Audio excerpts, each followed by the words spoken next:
السلام عليكم ورحمة الله وبركاته. رمضان كريم، والله يتقبل أعمال الجميع وينعاد عليكم بالخير والصحة وراحة البال ودفع البلاء والوباء بحق محمد وآل محمد. راح نقدم لكم اليوم كرات التمر المحشية بالجوز ونغمسها بأنواع المكسرات. وإذا كنتم جديدين تابعونا على اليوتيوب وعلى الانستغرام.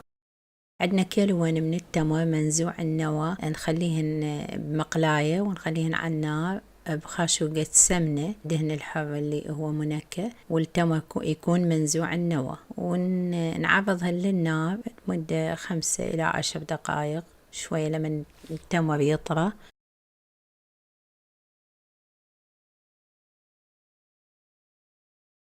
إلى أن يطرى التمر شوية. شوف هسه بدأ يطرى التمر. نضيف له الهيل على التمر ونظل نحمس بيه إلى أن تطلع ريحة الهيل ويا التمر تنمزج والتمر يصبح لين.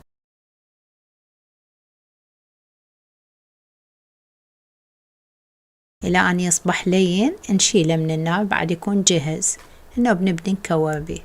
بعدين نجيب هنا كاغذ زبدة، وهنا نكور التمر كريات متساوية الحجم.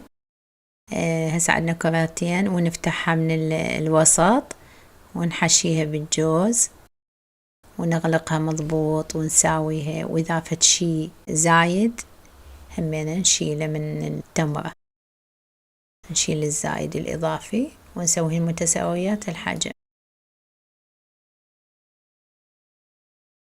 هنا عندنا سمسم نحمصه جيد حتى يعطي طعم للتمر. هنا عندنا النوب، نجيب السمسم نخليه بكاسة ونغمسه، نغمس كريات التمر بالسمسم.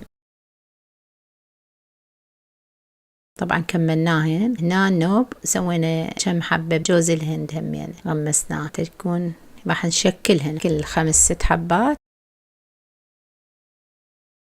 هسه هنا عندنا جوز مطحون هم نغمس بيه كريات التمر مضبوط ونصفطهن.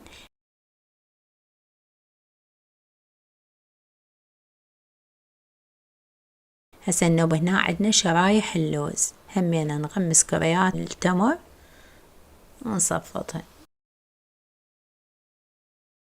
هسه نرجع النوب هنا جوز الهند همينا ناخذ منه مجموعة نسويها. النوب هنا عندنا عباد الشمس اللي هو حب الشمس عندنا همينا نكورهن ونصفطهن بالصينية.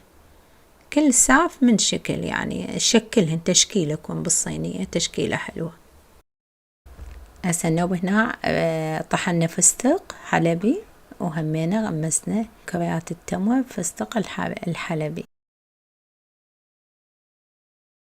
وهنا كمل وصحتين وعافية علينا وعليكم. وأرجو أن تدعمونا بالاشتراك وباللايك وتتابعونا على الانستا ليصلكم كل جديد. ورمضان كريم علينا وعليكم ويتقبل أعمال الجميع.